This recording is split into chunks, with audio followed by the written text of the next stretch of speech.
Iran supreme leader Ali Khamenei పైన అర్ధరాత్రి చాలా భీకరంగా దాడులు చేసింది ఇజ్రాయెల్. రాత్రంతా భీకరంగా దాడులు కొనసాగాయి. న్యూక్లియర్ స్థావరాలు, అలీ ఖమేనీ స్థావరాలను ఎక్కుపెట్టే విధంగా ఇజ్రాయెల్ దాడులకు పాల్పడింది. దానికి సంబంధించినటువంటి బిగ్గెస్ట్ బ్రేకింగ్ న్యూస్ మనం ఆర్టీవీ స్క్రీన్ పైన చూస్తున్నాం. Iran supreme leader Ali Khamenei పైన ఇజ్రాయెల్ చాలా పెద్ద ఎత్తున రగిలిపోతోంది. ఇజ్రాయెల్ పైన వరుస దాడులకు పాల్పడింది ఇరాన్. అయితే ఈ నేపథ్యంలోనే ఇజ్రాయెల్ ఆసుపత్రి, స్టాక్ ఎక్స్చేంజ్ పైన వరుస దాడులతో ఇరాన్ పైన దాడి చేయడంతో ఇటు పెద్ద ఎత్తున ఇటు ఇజ్రాయెల్ ఉన్నటువంటి ఆ స్టాక్ మార్కెట్లు, ఆసుపత్రి భవనాలు కుప్పకూలిపోయాయి. దానికి సంబంధించి ప్రతీకార చర్యలో భాగంగానే ఇప్పుడు ఇజ్రాయెల్ ఇరాన్ పైన దాడి చేస్తోంది. ఇజ్రాయెల్ ప్రధాన నగరాలను పూర్తిగా అటాక్స్ లో కుప్పకూల్చేసింది ఇరాన్. అయితే 400 క్షిపణులు, 1000కి పైగా డ్రోన్లతో దాడి చేసింది. ఇరాన్ దాడుల్లో భారీగా ఇజ్రాయెల్ పౌరులు హతమయ్యారు. ఇరాన్ పైన మిసైల్స్ తో విరుచుకుపడుతోంది. ఇప్పుడు ఇజ్రాయెల్ ప్రతీకార దాడిలో భాగంగా ఇజ్రాయెల్ ఆర్మీ మరింతగా దూసుకువెళ్తోంది. నతన్జా, అరాక్ అణు కేంద్రాల పైన ఈ బాంబులు దాడులు చేస్తున్నారు. ఖమేనీని ఎవరు కాపాడలేరంటూ వార్నింగ్ ఇస్తున్నారు.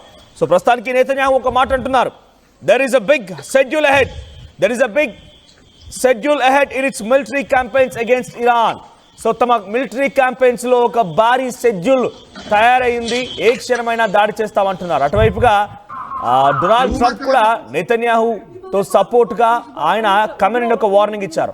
ఖమేనీ ఎక్కడ దాక్కున్నారో తెలుసు, ఏ గుహలో దాక్కున్నారో తెలుసు, అక్కడికి వెళ్ళిపోయి దాడి చేస్తాం, కానీ ఇప్పుడు కాదు. ఆయన సేఫ్ గానే ఉన్నారు, మేము ఎట్టి పరిస్థితులను చంపము, మా సివిలియన్స్ పైన, మా ప్రతినిధుల పైన, మాకు సంబంధించినటువంటి వ్యక్తుల పైన, సామాన్యుల పైన దాడి చేస్తేనే మేము రిటిలియేట్ అవుతామంటున్నారు డొనాల్డ్ ట్రంప్. సో ప్రస్తుతానికి నిన్న ఒక హాస్పిటల్ పైన, సొరొక్కా మెడికల్ సెంటర్ బీర్షెబాలోని తన ఇజ్రాయెల్ ప్రధాన నగరమైనటువంటి టెల్ అవీవ్ ప్రాంతానికి సమీపంగా ఉన్నటువంటి ఆ హాస్పిటల్ పైన దాడులు చేయడంతో అప్పుడే నెతన్యాహు ఒక మాట మాట్లాడుకొచ్చారు. తప్పకుండా మూల్యం చెల్లిస్తావు, there will be high price అంటున్నారని. తప్పకుండా మూల్యం చెల్లిస్తావు ఖమేనీ, ఎట్టి పరిస్థితుల్లో వదిలే ప్రసక్తే లేదు, అంతకంతకు అనుభవిస్తావు. సో నీ దగ్గర ఉన్నటువంటి ఆ స్థావరాలని టార్గెట్ గా దాడులు చేస్తామన్నటువంటి హెచ్చరికని నా ఉదయాన్నే జారీ చేశారు.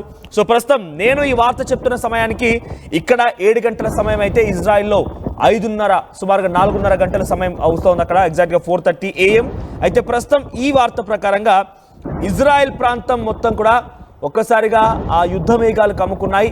ఇజ్రాయెల్ నుంచి చాలా పెద్ద మొత్తంలో ఎయిర్ క్రాఫ్ట్, ఫైటర్ జెట్స్ మొత్తం కూడా టెహరాన్ ప్రాంతాన్ని చుట్టుముట్టేశాయి. టెహరాన్ మొత్తాన్ని కూడా చుట్టుముట్టేశాయి. ఈరోజు 8వ రోజు వరుసగా యుద్ధం కొనసాగుతోంది. ఇక్కడ Israel and Iran escalate into 8th day of conflicts. So 8వ రోజు ఇంకా యుద్ధం కొనసాగుతోంది. టెహరాన్ ప్రాంతంలో హై టెన్షన్ నెలకొంది. ఇరాన్ లోని టెహరాన్ ప్రాంతాన్ని మొత్తాన్ని కూడా గగనతలాన్ని ఇజ్రాయెల్ అదుపులోకి తీసుకుంది. ఇక్కడ మరోవైపుగా షిన్ బెట్స్, సో ఇది ఒక ఇంటెలిజెన్స్ సంస్థ, ఇంటెల్ సంస్థ ఇజ్రాయెల్కి సంబంధించింది. సో ఈ ఇంటెల్ సంస్థకు సంబంధించిన ప్రతినిధులు వివిధ దేశాల్లో ఉన్నారు కాబట్టి వారందరినీ సురక్షితంగా కాపాడుకోవడం కోసం ఎప్పటికప్పుడు చర్యలు తీసుకున్నట్టు తెలుస్తోంది. ఇప్పటికే ఇరాన్ డిప్లొమాట్స్ ని కొంత దాడి చేసే ప్రయత్నం చేస్తోంది. డిప్లొమాట్స్ పైన దాడులకి తెరలేస్తున్నట్టుగా తెలుస్తోంది. ఈ నేపథ్యంలోనే ఇజ్రాయెల్ తమకు సంబంధించినటువంటి ఆ డిప్లొమాట్స్ ని, ఆ షిన్ బెట్స్ అనేటువంటి ఇంటెల్ సంస్థకు సంబంధించిన వ్యక్తులందరినీ కూడా కాపాడుకునే పనిలో ఉంది. సో ప్రస్తుతానికి Israel defence force, Israel air force ఒక ఎక్స్ ఖాతా ద్వారా, ఇజ్రాయెల్ ఎయిర్ ఫోర్స్ ఎక్స్ ఖాతా ద్వారా ఒక అంశాన్ని వెల్లడించింది. So the air force intercepted an unmanned aerial vehicle launched from Iran. The following alerts that are activated regarding the instruction of a hostile aircraft between 2:57 to 3 in the Dead Sea area. The alerts were triggered according to the policy. వాళ్ళు ఏమంటున్నారంటే Iran వైపు నుంచి ఒక unmanned aerial vehicle UAV గా చెప్తూ ఉంటారు. So ఇది తప్పకుండా ఎటువంటి ప్రెసిషన్ టార్గెట్స్, ఇక్కడ ఎవరు ఒక మనిషి అందులో కూర్చొని దాడి చేయాల్సిన అవసరం లేదు. సో అదొక ప్రెసిషన్ టార్గెట్స్ గా నావిగేషన్ సిస్టమ్ ని అనుసరించి వస్తూ ఉంటుంది. సో తెల్లవారుజామున 2:57 సమయానికి, అంటే సుమారుగా మనకు 5 గంటల సమయానికి అక్కడ 2 గంటలన్నర ఆ సమయానికల్లా పెద్ద ఎత్తున ఆ అన్మాన్డ్ ఏరియల్ వెహికల్స్ రావడం గుర్తించాం, అందుకే సైరన్లు మోగించామని చెప్పి ఇజ్రాయెల్ ఎయిర్ ఫోర్స్ చెప్తోంది. ఎస్, ఇక్కడ మీరు ఆర్టీవీ స్క్రీన్ పైన చూస్తున్నాం. ఒకసారి ట్వీట్ ప్లే చేస్తాం మళ్ళీ మీకు. ఎస్, ఈ ట్వీట్ చూడండి. ఇజ్రాయెల్ క్లాట్స్, ఆయన అక్కడ డిఫెన్స్ మినిస్టర్ ఏం చెప్తున్నారు ఇక్కడ, the cowardly Iranian dictator sits in the depth of the fortified bunker and fires aimed shots at hospitals. ఆయన ఒక బంకర్లో కూర్చుండి ఇరాన్ డిక్టేటర్, ఒక నియంత బంకర్లో కూర్చుని అక్కడి నుంచి ఆదేశాలు జారీ చేస్తూ మా హాస్పిటల్స్ పైన, మా రెసిడెన్షియల్ బిల్డింగ్స్ పైన దాడులు చేయమని చెప్తున్నాడు ఓ పిరికి పంద అన్నట్టుగా ఇక్కడ ట్వీట్ చేశారు. These are war crimes of the most serious kind and Khamenei will be held accountable for his crimes. These wars are crimes for most serious kind. అంటే చాలా తీవ్ర రూపం దాలుస్తున్నాయి ఈ యుద్ధాలు మొత్తం కూడా, ఈ యొక్క దాడులన్నీ కూడా తీవ్ర రూపం దాలుస్తున్నాయి. Khamenei తప్పకుండా దీనికి సమాధానం చెప్పాల్సింది, దీనికి అకౌంటబుల్ అంటే ఆయనే దీనికి కారణం, ఆయనే దీనికి మూల్యం చెల్లిస్తారన్నట్టుగా ఈ ట్వీట్లో ఉంది. The prime minister and I have instructed the IDF, ఇక్కడ డిఫెన్స్ మినిస్టర్గా ఇజ్రాయెల్ క్లాడ్స్, అట్ ది సేమ్ టైం అటు prime minister in the sense Netanyahu, ఇద్దరం కూడా అటు IDFని, ఇజ్రాయెల్ డిఫెన్స్ ఫోర్స్ని ఆదేశించాం, ఏ క్షణమైనా మనం దాడి చేద్దాం, అంతా సిద్ధంగా ఉండమని చెప్పి at the same time intensity పెంచండి, దాడులను ఇంకా పెంచండి, స్ట్రాటజికల్గా టార్గెట్స్ని ఛేదించండి, గవర్నమెంట్ బిల్డింగ్స్ని టార్గెట్ చేయండి, తెహరాన్ ప్రాంతాన్ని మొత్తం చిత్తు చేసేయండి, state of Israel and undermine the Ayatollahs regime, Ayatollah Khamenei, Ayatollah Ali Khamenei యొక్క ఆయన యొక్క రాజ్యాన్ని లేకపోతే ఆయన యొక్క నియంత భావాన్ని మొత్తం కూడా కుప్పకూల్చేయండి అని చెప్పి అక్కడ డిఫెన్స్ మినిస్టర్ ట్వీట్ చేశారు. సో ప్రస్తుతానికి నేను ఈ వార్త చెప్పే సమయానికి ఇంకా అక్కడ దాడులు కొనసాగుతున్నాయి. నేను యాజ్ పర్ అక్కడి నేషనల్ కథనాల మేరకి టైమ్స్ ఆఫ్ ఇజ్రాయిల్ లేకపోతే ఇతరత్ర మీడియా సంస్థలకు సంబంధించిన వార్తా కథనాలని చూసి అథెంటిక్ ఇన్ఫర్మేషన్ మాత్రమే చెప్పే ప్రయత్నం చేస్తున్నాను. ఇజ్రాయెల్లో ఒకసారి చూడండి, రైట్ సైడ్ బాక్స్లో మీకు కనబడుతుంది కదా, అది ఇజ్రాయెల్లోని స్టాక్ మార్కెట్ బిల్డింగ్, అది ఎలా కుప్పకి వెళ్ళిపోయినా చూడండి.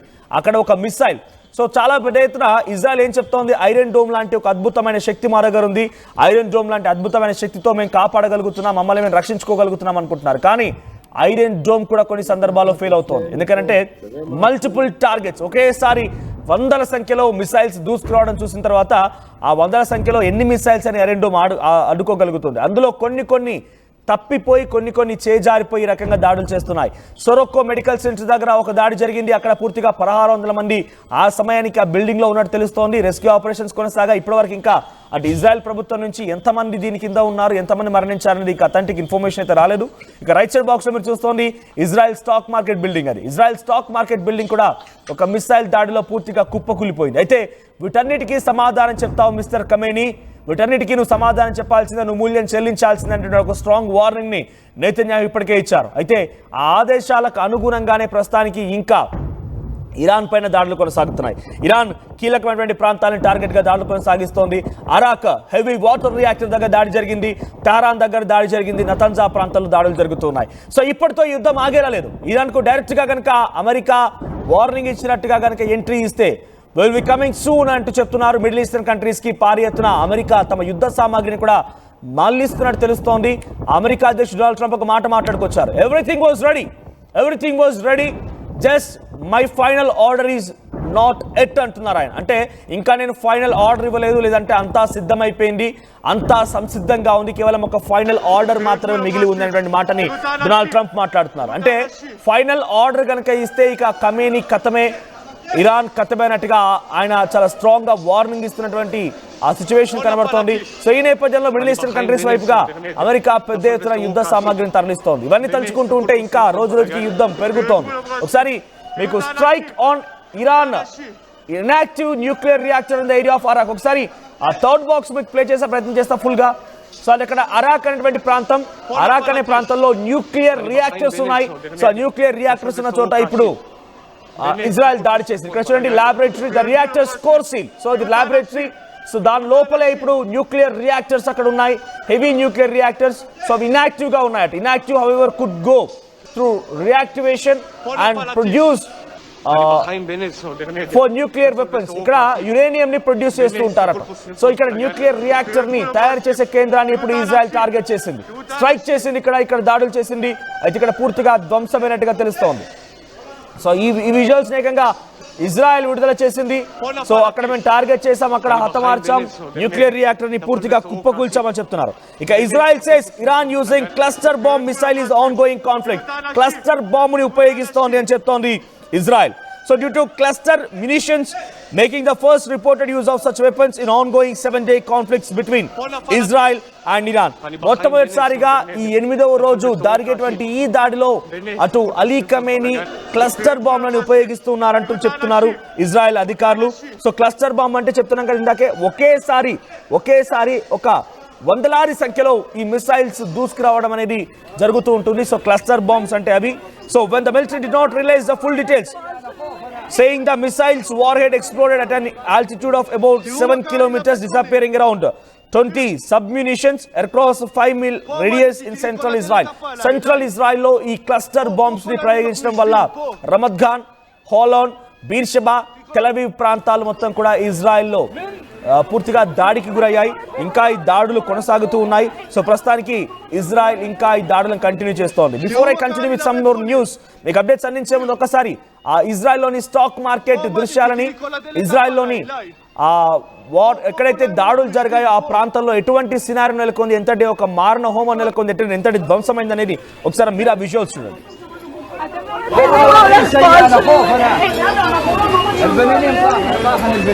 תראו מה קרה לי לבית חולים, תראו, פה עמדתי, תראי כל הדלת עפה עליי, אליי, פה כל היום אנחנו יושבים, פה, תראי כל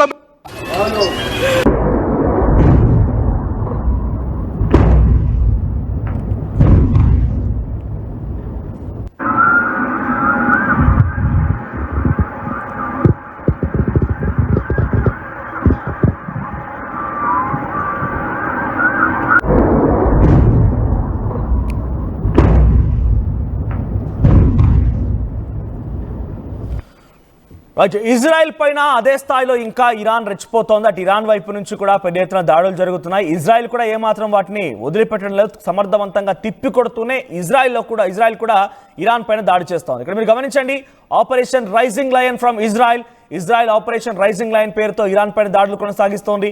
అటువైపు నుంచి ఇరాన్ కూడా ఆపరేషన్ ట్రూ ప్రామిస్ 3 పేరిట ఇజ్రాయెల్ పైన దాడులు కొనసాగిస్తోంది. ఇదే క్రమంలో Eyal Zamir, IDF chief, Israel defence force chief ఏమంటున్నారంటే, we have effectively turned Iran's ring of fire strategy against them. వాళ్ళు చేసేటువంటి ఆ cluster bombs, ring of bombs ని మేము సమర్థవంతంగా తిప్పికొట్టాం.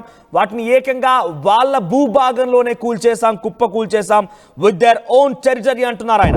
Major successfully strikes against the Quds force and Qatam Albania leadership, emphasizing Israel's determination to neutralize threats and continue the campaign at a full peace అంటున్నారు ఆయన. అంటే ఇక్కడ ఇజ్రాయెల్ ఏం చెప్తుందంటే, కుడూస్ force, ఖటమ్ అల్ అన్బియా లీడర్షిప్ల పైన మేము దాడులు చేస్తాం, అక్కడ వారందరినీ కూడా హతమార్చామంటున్నారు. ఇక్కడ మరొక ఇంట్రెస్టింగ్ థింగ్ ఏంటంటే, హెజ్బొల్లా సంస్థ మరోసారి తిరిగి లేచింది. హెజ్బొల్లా చీఫ్ ఏమంటున్నారంటే, నయీం కాసిం, ఆయన ఏమంటున్నారంటే, ప్రస్తుతానికి organisation would respond independently to the current conflict between Israel and Iran. So their primary supporter, Iran కి మేము సపోర్ట్ ఇస్తున్నాము, మేము డెఫినెట్ గా రెస్పాండ్ అవుతూనే ఉన్నాము. ఏంటో ఇక మేము ఫిట్ అయిపోయాము, act we as we fit. So ఆయన ఏమంటున్నారంటే, మేము ఫిట్ అయిపోయాము, అన్ని దాడుల నుంచి తట్టుకున్నాము, మళ్ళీ నిలబడ్డాము, ఇక మేము ఫిట్ గా ఉన్నాం కాబట్టి ఇక మొదలు పెడదామా అన్నట్టుగా వారంతా కూడా హెజ్బొల్లా సంస్థ నుంచి ఇజ్రాయెల్ కి వార్నింగ్ ఇస్తున్నారు. So Qassem issued a statement emphasizing Hezbollah's partisan stance in a dispute between the regional powers, stating that they would act as we fit in the face of brutal Israel-American aggression. Israel America యొక్క అహంకారం పైన దెబ్బ కొట్టడానికి మేమంతా సిద్ధంగా ఉన్నాం, మేము కూడా ఫిట్ అయిపోయాం, మేము కూడా దాడులు చేయబోతున్నాం అటువంటి మాటని వాళ్ళు మాట్లాడుకొస్తున్నారు. అయితే Iran able to produce nuclear bomb in couple of weeks says white house. White house నుంచి ఒక కీలకమైన ప్రకటన ఉందని తెలుస్తోంది. వాళ్ళు ఏం చెప్తున్నారంటే, న్యూక్లియర్ స్థావరాల్ని మనం పేల్చేసిన ఇరాన్ మళ్ళీ ఆ న్యూక్లియర్ పవర్ని తయారు చేయొచ్చు, ఒక 2 వారాలను తయారు చేయొచ్చు, అంతటి సామర్థ్యం ఉంది. మనం కొన్ని టార్గెట్స్ని కుప్పకూల్చేసాం, అయినా ఇంకొన్ని టార్గెట్స్ ఉన్నాయని చెప్తున్నారు. ఫార్దో అనేది చాలా కీలకమైన టార్గెట్ అటు అమెరికాకి, ఇజ్రాయెల్కి. ఎందుకంటే ఫార్దోలో సుమారుగా 2000 మీటర్ల లోతులో భూగర్భంలో ఇరాన్ న్యూక్లియర్ స్థావరాన్ని ఏర్పాటు చేసుకుని న్యూక్లియర్ బాంబులను తయారు చేస్తోంది, అక్కడ యురేనియాన్ని శుద్ధి చేస్తోంది. అంటే ఫార్దో ప్రాంతాన్ని టార్గెట్ చేయాల లక్ష్యంతో Israel at the same time America ఉన్నాయి, కానీ దాన్ని ఇంకా టార్గెట్ చేయలేదు. కాబట్టి అక్కడ మనం ఇతర ప్రాంతాలని కుప్పకూల్చిన ఫార్దోలో ఇంకా న్యూక్లియర్ వెపన్ తయారీ జరుగుతోంది, 2 వారాలనే పూర్తవుతుందంటారు. ఒకసారి మీకు అరాక్ వాటర్ హెవీ రియాక్టర్ సంబంధించి ఆ దృశ్యాలు చూపిస్తాను, ఒకసారి పీసర్ ప్లే చేయండి. అరాక్లోని వాటర్ హెవీ రియాక్టర్ దృశ్యాలు మీరు చూస్తే కనుక అక్కడ ఎటువంటి శుద్ధి జరుగుతోంది, ఎటువంటి విధంగా న్యూక్లియర్ వెపన్కి ఉపయోగపడేటువంటి ఒక రా మెటీరియల్ తయారవుతుంది, అక్కడ ఎటువంటి సిచ్యువేషన్ నెలకొందనేది టార్గెట్గా పక్కాగా తెలుసుకున్న ఇజ్రాయెల్ ఆ ప్రాంతాన్ని టార్గెట్ చేసింది. అంతకంటే ముందు ఎవాక్యుయేట్ టెహరాన్ అనే మాట మాట్లాడుకొచ్చింది, అంటే టెహరాన్ని వదిలేసి వెళ్ళిపోండి, పారిపోండి అనేటువంటి మాటను మాట్లాడుకొచ్చింది. ఆ తర్వాత ఇప్పుడు కింద మీ థర్డ్ బాక్స్ చూడండి, అరాక్ ఈ ప్రాంతాన్ని టార్గెట్ చేసింది. Strike on Arak area where it is a nuclear reactor అంటూ ఇజ్రాయెల్ చెప్తోంది. సో అరాక్లో ఉన్నటువంటి ఆ న్యూక్లియర్ రియాక్టర్ని టార్గెట్ చేసి దాడులు కొనసాగిస్తోంది. అలీ ఖమేనీ యొక్క ఆ ఉన్నటువంటి బంకర్ను కూడా కనుగొనింది. సో అంతకంతకు మూల్యం చెల్లిస్తావు అలీ ఖమేనీ అనేటువంటి వార్నింగ్ని ఇస్తున్నారు. ఒకసారి మళ్ళీ మీకు ఇజ్రాయెల్ డిఫెన్స్ మినిస్టర్ క్లాచ్ చెప్పినటువంటి ఆ ట్వీట్ నేను చూపిస్తాను. సో దాంట్లో చాలా క్లియర్గా ఉంది, మీరు ఎట్టి పరిస్థితుల్లో అయినా బతికే హక్కే లేదంటున్నారు. ఏకంగా నెతన్యాహు ఏమంటున్నారు తెలుసా? అలీ ఖమేనీని ఉద్దేశించి, అసలు ఖమేనీకి బ్రతికే హక్కే లేదు, ఆయన సామాన్యులపైన దాడులు చేస్తున్నారు, తమ ప్రాంత ప్రజల్ని ఊరికనే పొట్టన పెట్టుకుంటున్నారు, ఆయనకి అసలు ఏమాత్రం కూడా నైతిక అనేది లేదు, బంకర్లో దాక్కొని ఆదేశాలు జారీ చేసి సివిలియన్స్ పైన టార్గెట్ చేస్తావా అన్నట్టుగా ఆయన వార్నింగ్ ఇస్తున్నారు కూడా. సో ఇక్కడ ఇజ్రాయెల్ క్యాచ్ డిఫెన్స్ మినిస్టర్ ఏం చెప్తున్నారంటే, అతని ఐడిఎఫ్ అంటే ఇజ్రాయెల్ డిఫెన్స్ ఫోర్స్ కి నేను ఆదేశాలు జారీ చేశాను, ఎట్టి పరిస్థితుల్లో వెనక్కి తగ్గకండి, ఇంటెన్సిటీ పెంచండి, ఇంకా ఇంటెన్సిటీ పెంచండి, అంటే ఇప్పుడు ఉన్నటువంటి దాడులే కాదు ఇంకా కొత్త టార్గెట్స్ ని కనుగొనండి, ఇంకా దాడులను పెంచండి అనేటువంటి మాటని ఇజ్రాయెల్ డిఫెన్స్ సంబంధించినటువంటి మినిస్టర్ ఇజ్రాయెల్ క్యాచ్ చెప్తున్నారు. సో ఈ ఆదేశాలని పరిగణలోకి తీసుకున్నటువంటి అక్కడి ఐడిఎఫ్ చీఫ్ ఇయాల్ జమీర్ చాలా పెద్ద ఎత్తున దాడులు చేస్తున్నాం, ఎట్టి పరిస్థితుల్లో వదిలే ప్రసక్తే లేదు, ఇరాన్ ప్రయోగించినటువంటి ఆ క్లస్టర్ బాంబ్స్ని, రింగ్ ఆఫ్ ఫైర్స్ని అక్కడే తిప్పి కొడుతున్నాం, వాటన్నింటినీ ఏకంగా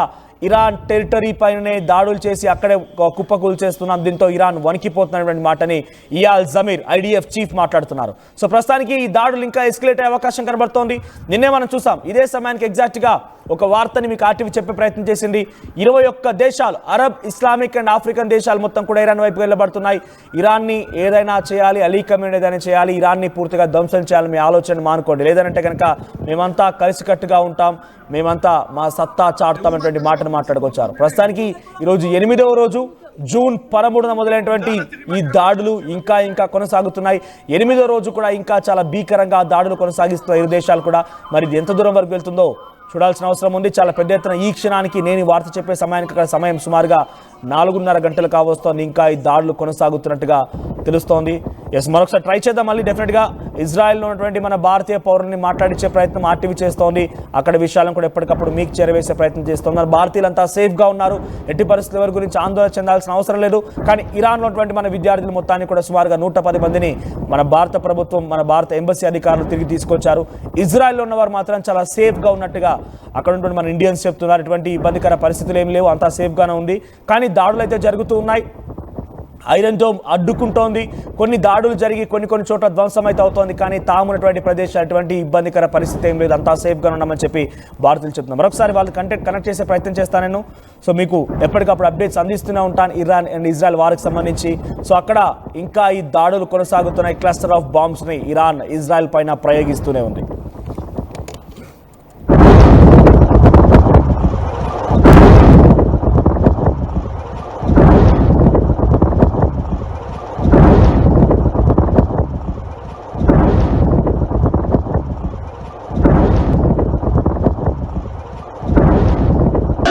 תראו את כולם רצים, תראו את האנשים, תראו את האנשים.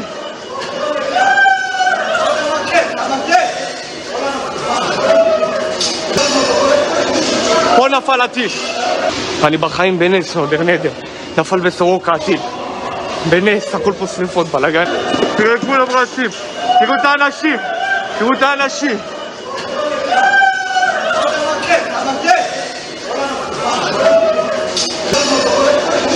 פה נפל הטיל. אני בחיים בנס, עובר נדר. נפל בסורוקה הטיל.